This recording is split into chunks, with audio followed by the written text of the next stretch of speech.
warahmatullahi wabarakatuh. Alhamdulillah wassalatu wassalamu ala asyrafil khalqillah Sayyidina wa maulana Muhammad ibn Abdullah wa ala alihi wa sahbihi wa man tabi'ahu wa nasarahu wa wala wa la hawla wa la quwwata illa billah, amma ba'd. Hadirin jamaah Majlis Taklim Musholla Baitur Rahman yang saya muliakan, mudah-mudahan kita semua dimuliakan oleh Allah di dunia dan di akhirat. Amin ya rabbal alamin. Yang terhormat pimpinan musholla Al-Mukarram Bapak Haji Jamaluddin SH dan juga para pengurus musholla serta para tokoh masyarakat, para hujjaj, para asatizah dan remaja sekalian. Syukur alhamdulillah di malam hari ini untuk yang kesekian kalinya kita dipertemukan kembali di ruangan Musholla Baitur Rahman untuk satu tujuan mulia, yaitu mengikuti pengajian. Kita mengharap kepada Allah, mudah-mudahan pengajian ini besar manfaatnya buat kita sekalian. Semoga Allah Subhanahu wa taala terus membukakan pintu ilmu dan pintu hati kita, dan semoga kehadiran ini dibalas dengan balasan pahala yang sebesar-besarnya, dan semoga diampuni kekurangan, kesalahan dan dosa-dosa kita. Amin ya mujibas sa'ili. Yang ingin menyimak, kalau nggak salah halaman 64 ya, hadisnya yang ketiga, halaman 64 hadisnya ketiga. Baik saudara-saudara, ini melanjutkan tentang pakaian ya. Dulu sudah banyak diterangkan tentang pakaian, mulai dari masalah warna juga dibahas ya, bermacam-macam warna. Ada warna yang terbaik, warna putih, warna ibadah begitu. Kemudian yaitu bentuk pakaian itu, ada pakaian baju gomis, ada pakaian bawahan, atasan yang misah seperti kain dan baju. Yang penting menutup aurat. Memang baju gomis mempunyai kedudukan tersendiri di mata Nabi, karena memang orang Arab memakai baju gomis. Beliau senang memakai baju adat, begitulah bahasa zaman sekarang. Karena baju gomis itu kan baju adat. Kemudian maka Abu Jahal, Abu Lahab pakai baju gomis, kan begitu. Tapi dengan Nabi senang dengan baju gomis, maka dia berubah menjadi baju ibadah juga, di samping adat ya. Nabi senang dengan baju gomis. Kemudian bentuknya jangan sampai melebihi tangannya pergelangan, dan jangan sampai bawahannya melebihi mata kaki. Kemudian juga dibahas tentang pakaian, masalah pakaian itu bahannya apa? Bahannya apapun boleh, kecuali laki-laki sutra. Itu yang nggak boleh. Itu pun dari pemahaman ahli hukum, laki-laki nggak boleh pakai sutra bila mana sutra itu melebihi dari 50% dari kebutuhan pakaian tersebut. Maksudnya misalnya baju ini yang saya pakai, nah anggap nih secara ditimbang sekilo, maka boleh pakai yaitu benang sutra, tapi jangan sampai melebihi 50%. Bahkan disuruh kurang dari 50, 49% lah begitu ya, masih boleh. Kalau perempuan boleh semuanya lah ya. Jadi itu tentang yang saya ingat aja, itu tentang masalah pakaian. Maka saya bilang nih, agama Islam agama hebat ini. Agama mencerminkan yang sesuai dengan ya, semacam keinginan manusia ya. Nalurinya juga pas ya. Jadi agama yang mencakup seluruh bagian kehidupan manusia ya. Semuanya ada di dalam agama. Nah ini yang akan dibahas, yaitu hadis nomor 3. Ini menerangkan tentang bahan pakaian. Tadi kan saya bilang bebas, kecuali sutra. Itu pun sutra masih dibolehkan kalau sedikit ya. Wa an Anasin radhiyallahu anhu qala Rasulullah sallallahu alaihi wasallam, man labisal harira fid dunya lam yalbashu fil akhirah, muttafaqun alaih. Artinya Anas radhiyallahu anhu berkata bahwa Rasulullah sallallahu alaihi wasallam bersabda, barang siapa yang memakai pakaian sutra, Sutra di sini sutra asli, ya, yang diambil dari ulat sutra, bukan sutra buatan. Walaupun mungkin lebih halus kali, karena begitu canggih mesin tenunnya sehingga menghasilkan benang melebihi halusnya dari sutra. Tetap saja masih boleh. Yang nggak boleh kan sutra asli yang diambil dari ulat sutra, itu yang nggak boleh, ya. Jadi barang siapa yang memakai pakaian sutra di dunia, ia tidak akan memakainya di akhirat. Itu diancam. Ya, kadang-kadang larangan itu supaya nempel di pikiran, ya, maka pakai ancaman lah. Kalau nggak ada ancaman, kadang-kadang nggak berbobot begitu. Perintah pun ada semacam janji yang bagus-bagus. Ancaman ya bukan janji, namanya ancaman, ya. Kalau larangan namanya ancaman. Nah, ini ancamannya itu apa? Yang memakai sutra di dunia tidak akan memakainya di akhirat. Ini yang repot. Apakah masuk surga juga? Cuman nggak pakai pakaian sutra, atau sama sekali nggak masuk surga? Kecenderungan saya tetap dong masuk surga selama ada iman. Itu kan hanya bentuk pelanggaran, nggak membuat orang jadi kafir, ya. Jadi orang pakai sutra itu namanya pelanggaran. Ada orang berzina, ada orang merampok, ada orang berjudi. Ya seperti itulah pelanggaran-pelanggaran. Apakah itu semua membuat dia kafir? Jawabannya sih tidak, yang saya pahamin. Saya cenderungnya dia masuk surga nanti juga, ya. Cuman mungkin beberapa saat nggak boleh pakaian sutra kali, semacam hukuman. Hadis muttafaqun alaih, pelajaran hadis. Salah satu dari nikmat Allah di akhirat ialah pakaian dari sutra, ya. Sebagaimana firman Allah, dan pakaian mereka adalah sutra, walibasuhum fiha harir, ya, walibasuhum fiha harir dalam surah Al-Hajj. Artinya dan pakaian mereka adalah sutra di dalam surga. Kalau di dunia laki-laki nggak boleh, ya. Laki-laki nggak boleh. Kan di dalam doa sembahyang tarawih itu apa itu, wadibajin mutanabisin, saya nggak hafal itu. Dibaj itu kan sutra juga, ya. Waharirin, wadibajin itu, mutalabisin itu doa dalam sholat tarawih, ya, menunjukkan bahwa orang-orang yang beriman nanti masuk surga dan memakai sutra. Tapi yang pernah pakai sutra di dunia, nah itu diancam, ya. Nomor 2, laki-laki yang memakai sutra di dunia berarti telah melanggar perintah Allah. Oleh karena itu ia tidak berhak memakainya di akhirat. Boleh jadi masuk surga, cuman nggak pakai sutra, karena dia orang Islam. Cuman ini hanya pelanggaran. Jadi inilah saudara-saudara bahan dari pakaian itu pun diatur dalam agama. Dan sutra itu kan lembut. Tapi ntar ada penjelasan loh. Kalau memang darurat apa boleh buat. Di zaman Nabi ada seseorang gatal-gatal, gudigan begitu. Kalau pakai sutra nggak gatal. Ya udah jadi terapi kata orang. Jadi obat, pakai sutra. Daripada gatal-gatal terus. Orang tuh kalau gatal-gatal yang rusak ntar kulit tubuhnya. Digaruk, akhirnya luka. Bukan gatalnya, mungkin gatalnya nggak begitu kali. Akibat gatal itu parah. Maka di zaman Nabi itu dibolehkan. Anggap di rumah kita nggak ada pakaian, yang ada kain sutra punya istri. Kita belum sholat pakai dah. Yang lain najis semua. Celana najis, kain najis, ada satu nih kain sutra punya istri begitu, pakai dah nggak apa-apa. Itu darurat. Jadi yang darurat apa boleh buat. Baik. Hadis keempat.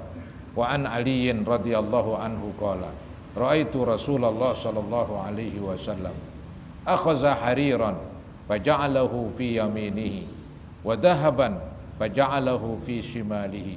Tsumma qala inna hazaini haramun ala dzukuri ummati. Rawahu Abu Daud bi isnadin hasan. Artinya Ali radhiyallahu an berkata, aku melihat Rasulullah SAW mengambil sutra lalu meletakkannya di sebelah kanannya, dan mengambil emas lalu meletakkannya di sebelah kirinya. Ini cara Nabi supaya orang paham. Cara Nabi supaya orang paham, maka dibuatlah peragaan. Ya, ada sutra Nabi ambil, taruh di kanannya. Ada emas Nabi ambil, taruh sebelah kirinya. Setelah itu Nabi ngomong nih. Setelah itu beliau bersabda, sesungguhnya keduanya diharamkan untuk umatku yang laki-laki. Nah, itu ada penjelasan jelas tuh. Umat yang laki-laki yang enggak boleh. Emas laki-laki enggak boleh. Sutra enggak boleh, kecuali tadi sebagian kecil. Kalau emas laki-laki sedikit pun enggak boleh. Walaupun lapisan aja. Anggap saya punya cincin terbuat dari besi, saya lapisin ya dengan dilas tuh emasnya dilelehkan kemudian dilapisin. Nggak boleh juga ya, walaupun sedikit. Kalau nggak salah ada yang boleh sedikit, itulah yang disebut sepuh. Kenal sepuh zaman dulu, dia nggak pakai dilas, dia mungkin pakai bahan kimia kali. Ada emas sedikit banget diburin di air, jadi airnya meleleh, itu emasnya meleleh kayak ya berbentuk emas bener-bener, dicelupin dah cincin besi, diangkat dah, paling juga 2-3 bulan besinya kelihatan lagi. Itu yang disebut sepuh zaman dulu. Kalau yang tahu begitu, saya ingat masih kecil doang itu, ada tukang sepuh keliling ya, zaman dulu kan yang namanya zaman terbatas, maka orang pengen pakai emas, ya gampang lah, ada cincin besi, ya udah bisa diemasin. Itu semacam emasnya setebal kulit bawang, alias tipis. Kalau nggak salah itu boleh. Alasannya dia nggak pakai dilas, nggak pakai api. Kalau yang pakai dilas, pakai api, walaupun sedikit nggak boleh juga. Itu laki-laki. Kalau sutra masih boleh di bawah 50% yang tadi saya bilang ya. Hadis riwayat Abu Daud. Pelajaran hadis, penjelasan tentang diharamkannya sutra dan emas bagi laki-laki yang sudah balik. Kalau belum balik, ada anak laki belum balik, di orang kaya ini bapaknya pakein emas, jam emas, apapun emas, nggak apa-apa, biarin aja. Ntar lu balik aja, out itu emasnya, nggak boleh. Ya. Memang ada yang darurat, laki-laki boleh pakai emas. Zaman Nabi giginya gigi emas. Terjadi peperangan, giginya rontok, maka diganti dengan emas yang tidak infeksi, tidak karatan. Itu masih dibolehkan. Tapi cuma sekarang ada gigi yang lebih murah. Ya, itu yang plastik apa tahu ya. Daripada emas mahal. Yang repot kalau dia meninggal, copotin apa usah? Nggak dicopotin, sayang, dicopotin menyakitkan, takut ketarik sakit kali, tergantung lah.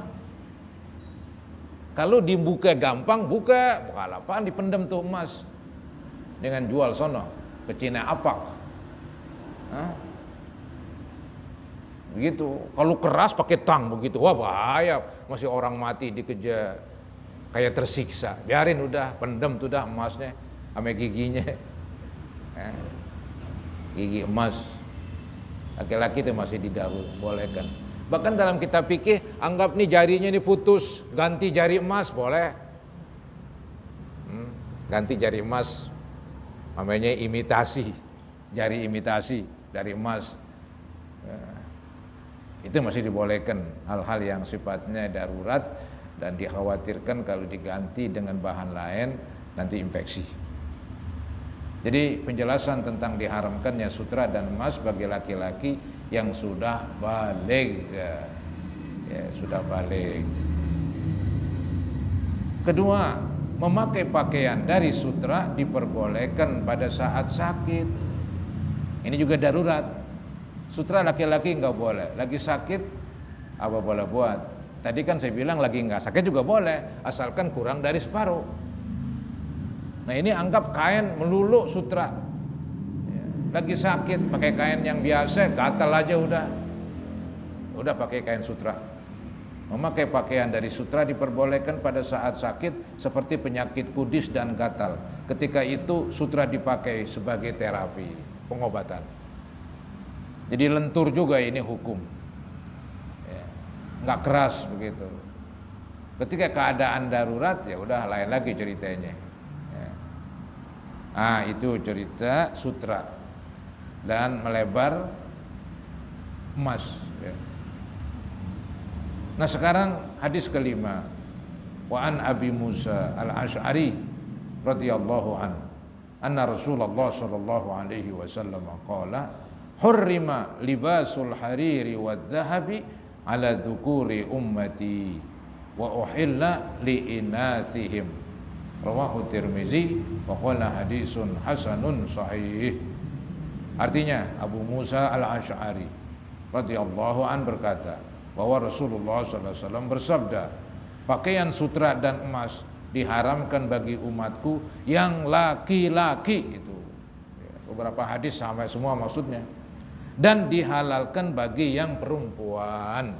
Hadis riwayat Tirmizi. Jadi cukup jelas sudah itu.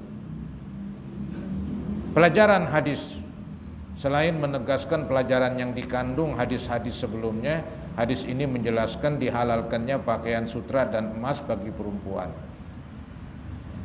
Penjelasan tentang halalnya memakai emas dan sutra bagi perempuan. Artinya ini hadis juga penjelasan boleh perempuan memakai emas dan sutra.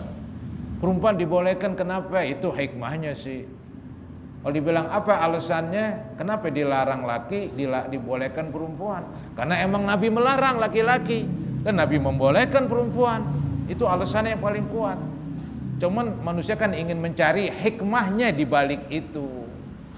Itu nomor 2 itu hikmah. Yang paling pokok ada keterangan agama, ini boleh, ini nggak boleh. Selama bilang nggak boleh, ya udah selesai. Paling tak kita mau cari-cari apa hikmahnya, begitu hikmah. Nah ada yang bilang hikmah perempuan itu dibolehkan pakai emas, pakai sutra, ya. Jadi dia biar agar bersolek buat suaminya, sehingga akan menarik begitu, ya, menarik suaminya. Itu. Kedua, ya cocoknya emang yang berhias perempuan. Ya, ini kain sutra kan lembut, emas kan cakep, indah. Maka yang cocok perempuan, yang lembut, yang ya memang bersolek begitu buat lakinya. Kalau laki-laki dia wah lain, dia turun ke sawah tegar begitu ya, mesti pakai emas turun ke sawah. Walaupun zaman sekarang orang-orang kafir ya karena dia nggak kenal peraturan lah, pulpennya emas, bingkai, kacamata emas, HP-nya dilapisin, ya kita haram itu, walaupun dilapisin, nggak bisa. Ya. Dilapisin. Emang ada bahan kayak emas seperti jam tangan. Dulu pernah saya punya jam tangan, beli waktu di Mekah apa. Kemudian saya masih ragu-ragu, saya tanya Cina di Blok M, pare-pore begitu, pare-pore goblok dah begitu. Nanya-nanya jam, ntar ujung-ujungnya nanya ini kok emas bukan? Oh bukan katanya. Bahan apa nih? Ada bahannya lain khusus katanya. Ya udah saya jadi agak puas begitu. Kadang-kadang tali jam tuh kayak emas, tapi bukan. Bukan. Ya. Jadi kesimpulannya laki-laki itu nggak boleh pakai perhiasan emas. Kalau orang kafir sih ya maklum lah. Ya, dia hidupnya berlebihan. Kita nggak boleh berlebihan. Baik. Hadis nomor 6 ya. Wa an Huzaifah radhiyallahu an qala nahana an-nabiy sallallahu alaihi wasallam an nashraba fi aniyati adh-dhahabi wal fiddah wa an na'kula fiha wa an lubsil harir wad dibaj wa an najlisa alaih. Hadis rawahul Bukhari. Artinya Huzaifah radhiyallahu an berkata, Rasulullah sallallahu alaihi wasallam melarang kita nih minum dan makan di wadah yang terbuat dari emas dan perak. Ini juga udah berlebihan, piringnya emas, ya, gelasnya emas, mangkoknya emas, atau perak, nggak bisa. Kalau cincin perak masih dibolehkan, gelas kita perak nggak boleh. Ya kenapa ya, ada larangan ini. Dulu kan emas dan perak kan sebagai mata uang. Jadi kalau dibolehkan gelas dari emas, piring dari perak dan seterusnya, mempersempit mata uang, mengurangin. Tapi walaupun sekarang mata uang kertas juga tetap aja nggak boleh, karena memang ada nasnya, ada teks hadis yang menerangkan emas dan perak haram dijadiin wadah untuk makan dan minum. Ya, jadi dikatakan Rasulullah SAW melarang kita minum dan makan di wadah yang terbuat dari emas dan perak, serta memakai pakaian sutra dan sutra tebal. Berarti ini sutra yang pertama halus. Jadi serta memakai pakaian sutra halus dan sutra tebal, atau duduk di atasnya. Ini tempat duduk saya ini, dilapisin sutra, haram laki-laki, perempuan boleh. Sadel, motor, mobil, jok dibungkus dengan sutra, tidak boleh. Pelajaran-pelajaran hadis. 1. Larangan yang terdapat pada hadis ini bermakna haram. Tadi kan naha, Nabi melarang. Nahana, Nabi melarang kami. Kan bisa jadi larangan itu haram, bisa jadi larangan itu makruh. Loh ini, wah ini larangan haram. Gitu. Kok bisa demikian? Wah ada alasannya itu. Di antaranya itu kan pakai dikutuk, ya. Dan diancam, ancamannya keras. Wah ini bukan makruh lagi dah. Ini larangannya sampai haram. Ya. Jadi larangan yang terdapat pada hadis ini bermakna haram. 2. Larangan duduk di atas sutra berlaku jika tanpa alas yang lain. Ini pendapat jumhur ulama. Kalau mau dilapisin sutra, giliran kita duduk, kita orang laki, dikasih alas, ya, digelarin apa kayak, biar nggak kontak langsung dengan tubuh kita itu sutra, masih boleh. Ya. Alasannya saya nggak dudukin tempat duduk saya bukan sutra, walaupun di bawahnya ada sutra. Tapi kan yang penting yang di permukaan itu enggak apa-apa. Ya. Jumhur ulama membolehkan. Jumhur itu kebanyakan, mayoritas. Nomor 3, larangan menggunakan wadah dan barang-barang yang terbuat dari emas. Berlaku pula terhadap jam dan kacamata yang tadi itu. Barang-barang dari emas enggak boleh. Kacamata, jam, zaman sekarang HP enggak bisa. Ya, enggak boleh itu. Dilarang. Udah berlebihan namanya, keliwatan. Nomor 4, anjuran untuk menjauhi hidup mewah dan menyerupai orang-orang kafir. Ya, hidup mewah dan menyerupai orang-orang kafir. Agama memang melarang tuh hidup mewah, karena hidup mewah membuat orang lupa ibadat. Ya. Dan dikhawatirkan kalau nanti jatuh miskin, dia berontak-berontak, akibatnya berbuat yang haram. Jadi dalam agama hidup sedang-sedang aja. Justru kalau harta melimpah, buat amal jariah dong, kan begitu. Itu lebih bagus daripada hidup dengan kemewahan, nggak ada manfaatnya. Yang ada manfaatnya ya disedekahkan lah. Jadi agama membenci hidup mewah dan menyerupai orang-orang kafir yang nggak kenal peraturan. Nomor 5, keringanan yang diberikan kepada kaum perempuan untuk memakai emas dan sutra adalah hanya untuk perhiasan. Nah ini yang perlu diketahui ini. Perempuan punya piring emas ya nggak boleh.